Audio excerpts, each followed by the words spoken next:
이 자료는 뭐냐면은 트럼프가 관세를 다양한 주제로 얘기를 하고 있는데 그거에 대해서 발효 시점과 미국 경제의 영향, 인플레이션 영향을 다 정리한 걸 제가 여러분한테 드릴게요. 이거 스크린샷에서 가져가세요. 이거 블룸버그에서 만든 겁니다. 중간재라는 건 결국 기업들이 구매해서 밸류 붙여서 파는 거잖아요. 원래 10,000불에 들어오던 거를 25%를 때려요. 그럼 12,500불짜리를 미국 기업이 드리는 거잖아요. 제조 원가가 확 올라가죠. 지금 현재 경제 여건이 제조 원가 올라간다고 그걸 가격에 전가시키기가 어렵잖아요. 그만큼 마진이 스퀴즈가 되고 경영 여건이 악화가 되는 거죠.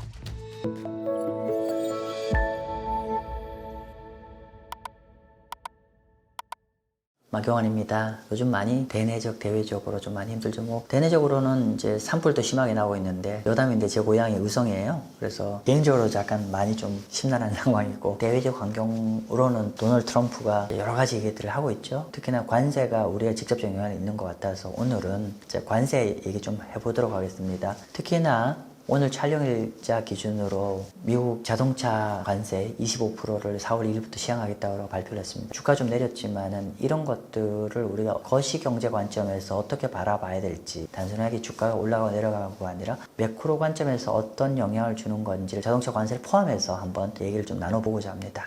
이전에 그런 얘기를 자주 했어요. 트럼프 정책의 관세는 기본적으로 물가는 자극하게 되고 그리고 경제는 디플레이션 압력을 준다. 중장기적으로 경제를 부정적 영향을 미친다라고 막 얘기를 했는데 그러면 이제 요 관세가 경제에 좀 부정적 영향을 미치는 거를 제 방식대로 한번 보도록 할게요. 제가 왜 이 관세가 경제에 부정적 영향을 미치는 건지는 크게 한 3가지 관점에서 바라볼 수 있을 것 같아요. 첫 번째 관점은 서플라이 체인의 이슈로 저는 해석을 하고 싶습니다. 보통의 경우는 우리가 관세를 얘기하면 대다수 분들은 무슨 고민을 하시냐면 전부 다 디맨드 쪽 사이드, 즉 물건 가격이 올라간다. 그러니까 관세를 부과를 하게 되면은 기존의 수입 물건보다 물건 가격이 올라가는 쪽에 즉 사는 사람 입장 그러니까 디맨드 쪽 사이드만 갖고 이제 관세를 판단하는데 사실은 어떻게 보면 디맨드 사이드보다 서플라이 사이드가 매크로에서는 더 중요하다라고 볼 수도 있을 것 같아요. 제가 이제 제 실전 클래스에 사실 연초부터 계속 좀 얘기했던 내용입니다. 그런데 마침 이제 이번에 자동차 관세 부과가 되고 있어서 이걸 좀 연계해서 한번 자세히 좀 설명을 좀 드려볼게요. 우리가 이제 보통 이제 관세 영향을 할 때 여기 요문 자료가 있는데 거의 다 이제 이런 서플라이 사이드 공급 체계 영향은 별로 거의 다 관심이 없고 수입 물가 인상 쪽에 영향을 미치고 하고 있는데 실제로 우리가 더 관심을 가져야 될 거는 서플라이 사이드다. 심플하게 결론부터 얘기하면은 관세가 서플라이 사이드에 굉장히 충격을 주게 될 것이고 이렇게 되면 결국은 매크로 경제에 굉장히 좀 부정적 영향을 줄 것이라는 게 결론입니다. 왜 그렇게 생각하냐 한번 좀 설명 좀 드리면은 이런 겁니다. 우리가 공급 쪽 사이드를 본다고 했을 때 이런 거죠. 우리가 미국의 빅3 파트너 있죠. 빅3가 누구였죠? 멕시코, 중국, 캐나다. 그리고 2위, 3위 중국과 캐나다 같은 경우는 미국에서 교육이 차지하는 비용 거의 비슷합니다. 자, 그러면 정리를 하면은 사람들은 관세 얘기하면 굉장히 관심사가 중국과 파이팅 하는 것만 관심이 많은데 사실은 우리나라 사람 별로 관심 없지만은 이 관세에서 중요하게 미국 경영을 미치는 거는 멕시코와 캐나다겠죠. 특히나 멕시코와 캐나다 같은 경우는 빅3 중에 빅2잖아요. 북미 국가 간에는 지난 수십 년간에 기본적으로 서플라이 체인이 완벽하게 연결되어 있는 나라죠. 어떻게 보면은 멕시코하고 캐나다는 완성품을 미국에 수출하는 그런 영향보다는 중간재가 굉장히 많겠죠. 서플라이 체인상. 자동차도 좋은 예죠. 자동차가 멕시코나 캐나다에서 밑에 서브를 만들어서 미국에서 수입해서 거기에 밸류를 좀 얹어서 GM이나 포드에서 만드는 구조이겠죠. 그죠? 문제는 아까 말씀드린 대로 어떻게 보면은 멕시코와 캐나다는 이런 완성체 수입보다는 중간재 수입이 압도적으로 많은 게 미국, 멕시코, 캐나다가 맞물려 있고 이게 굉장히 공급 사이드 영향을 준다는 거죠. 한번 보도록 할게요. 앞쪽의 슬라이드가 캐나다가 미국으로 수출하는 품목의 비중이에요. 여기 보시면 짙은 색깔이 완성품 그리고 여기 그레이선 있죠. 거의 한 60% 이상이 인터미디에이트 굿즈잖아요. 중간재잖아요. 사실은 이제 일반 사람들의 생각은 캐나다 제품이 미국 수출하면 단가 올라가는 이런 쪽만 생각하는데 캐나다와 멕시코 같은 경우는 이렇게 완성품 가격에 수입 교역하는 것보다도 중간재가 압도적으로 크더라. 그러면 이 중간재라는 건 결국 기업들이 구매해서 밸류 붙여서 파는 거잖아요. 예시를 한번 들어봅시다. 예를 들면 자동차 부품이라 합시다. 멕시코에서 원래 10,000불에 들어오던 거를 25%를 때려요. 그럼 12,500불짜리를 미국 기업이 드리는 거잖아요. 10,000불 수입해야 될 거를 12,500에 사오면은 미국 기업 입장에는 어떻게 될까요? 어차피 완성품 제품을 만드는 거니까 이렇게 사드리면은 제조 원가가 확 올라가죠. 한 25% 올랐으면은 가격 한 25% 올리면 되지 않겠냐 하는데 지금 현재 경제 여건이 제조 원가 올라간다고 그거를 가격에 전가시키기가 어렵잖아요.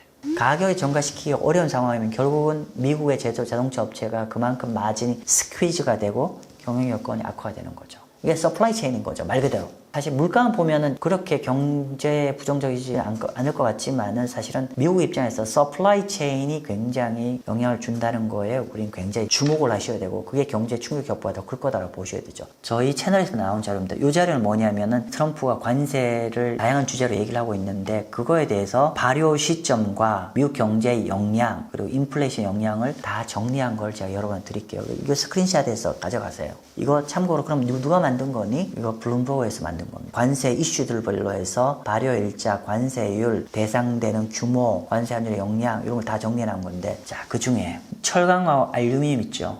이 부과됐잖아요. 3월 12일인데 25% 때렸거든요. 요거는 블룸버그 계산하니까 미국 경제 0.2% 차감 요인, 물가 0.1% 상승 요인. 다 생각하고 있다. 펜딩인데 이틀 전에 만든 자료다 보니까 발표 안 됐었는데 자동차, 반도체, 의학 4월 2일자로 확정이 됐네요. 25% 때린대잖아요. 이게 규모가 굉장히 크다 보니까 여기가 470빌리언이거든요. 4,700억 달러입니다. 이 대상 자산이. 그러다 보니까 미국 전체 실효 환율을 이렇게 때리면 미국 실효 환율이 3.6% 올라간다는 뜻입니다. 그리고 미국 경제에는 0.5% 만약에 이게 퍼머넌트하게 영구적으로 간다면 0.5% 경제에 부정적으로 영향을 미칠 것 같다. 이런 얘기입니다. 왜 자동차 관세 25%를 때리는데 왜 미국 경제가 0.5 깨지냐? 방금 설명드렸어요. 서플라이 체인에 영향을 주기 때문에. 좀 먼 얘기지만은 금년 말에 EU, 영국, 캐나다에서 디지털세를 매긴대잖아요. 디지털세 매기는 거는 만약에 비추얼되면 엄청나게 영향을 줄 겁니다. 요게 발효되면은 요 정도의 경제에 네거티브 영향을 미치겠구나 라고 이해하시면 될 것 같습니다. 요 맨 밑에 정리된 거는 이틀 전까지 발표가 안 됐기 때문에 요걸 반영하지 않은 미국 경제 성장이니까 발효된 것들 기준으로 철강, 알루미늄 0.2 그리고 중국 수출 관세 마이너스 0.2 합쳐서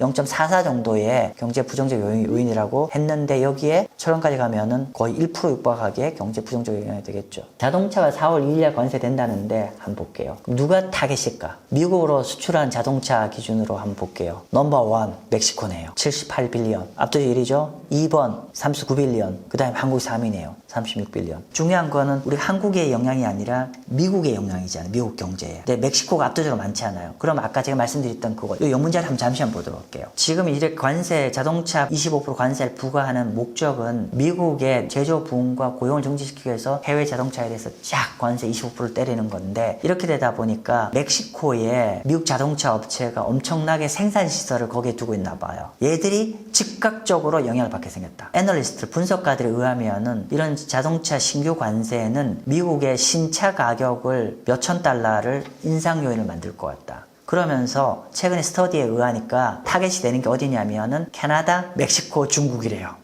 이렇게 됐을 때 대략적으로 한 4,000불 정도가 미국 자동차 가격 인상 요인으로 발생한대요. 그리고 미국이 만드는 전기차는 어마어마하게도 12,000불 정도 가격이 올라갈 것 같아요. 관세라는 게 단순하게 디맨드 쪽 사이드에 물가 영향만 고민하시면 안 된다. 클래스에서는 계속 말씀드렸어요. 서플라이 사이드 고민해야 된다. 서플라이 사이드에 굉장히 충격을 주게 되고 이 서플라이 사이드 충격이 준다는 결국 미국 경제 매크로에 상당한 부정 영향을 줄 수 있다. 오늘 좋은 예시가 떴습니다. 이렇게 이해하시면 된다는 거예요. 첫 번째 요인이고요. 두 번째 관세를 걱정해야 될 게 뭐냐면은 정책 불확실성이에요. 도무지 모르겠잖아요. 관세가 왜 경제 부정적이냐면은 경제 정책 불확실성이 너무 커요. 차트 한번 보시면은 영문 그대로입니다. 미국의 경제 정책의 불확실성 인덱스거든요. 관세 정책에 2008년의 불확실성 지수보다 지금이 더 큽니다. 미국의 무역 정책의 불확실성이 레코드 하이랍니다. 역사상 최대로 맥시멈으로 불확실성이 증가를 했어요.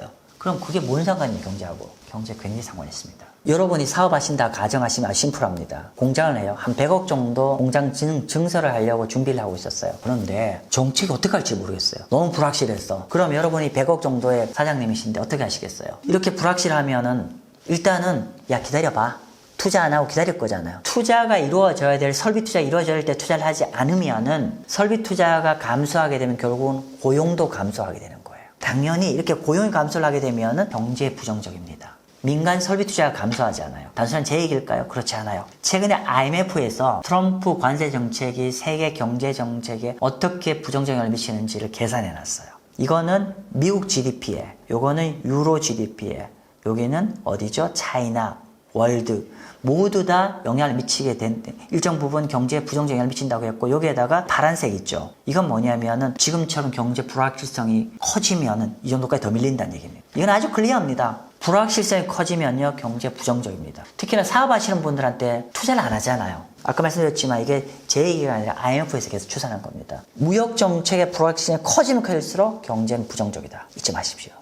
세 번째, 지금 관세 정책이 계속 말씀드리지만 우리가 1번, 2번의 영향으로 인해서 경제에 좀 부정적 영향을 미치고 있잖아요. 관세 정책이 무서운 게 뭐냐면은 기대 인플레이션이 높게 나면은 연준이 금리 인하를 못해요, 당분간. 그럼 어떻게 된다? 이미 제약적인 금리 레벨인데 이 제약적인 금리 레벨을 더 오래 목을 옥죄게 되는 거죠, 경제를. 이 자체도 경제도 부정적이고, 두 번째로 이렇게 인플레이션이 높게 돼서 금리가 높다는 건 두 번째 요인은 뭐냐면은 기본적으로 경제가 일반적으로 나빠지면은 중앙은행 금리 인하를 통해서 소프트 랜딩을 유도를 하잖아요. 근데 이 금리가 물가 때문에 높게 잡혀 있으면은 소프트 랜딩 유도할 타이밍을 놓쳐야 돼요. 결국은 이 관세란 요 특성 때문에 하드 랜딩 리스크가 더 커질 수가 있다. 이런 메커니즘 이해하시면은 관세가 왜 미국 경제에 부정적인지 이해하면 될 것 같습니다. 그래서 오늘은 어제자로 이제 자동차 관세가 미쳤는데 그런 단순한 하나의 사건으로 바라보지 말고 큰 그림에서 우리가 관세를 매크로 경제에 어떤 영향을 미칠지를 한번 쭉 살펴봤는데 상당 부분 부정적 영향을 미칩니다. 여러분도 이 관세가 진행되는 거에 따라서 작은 거 하나를 보지 말고 큰 그림에서 경제에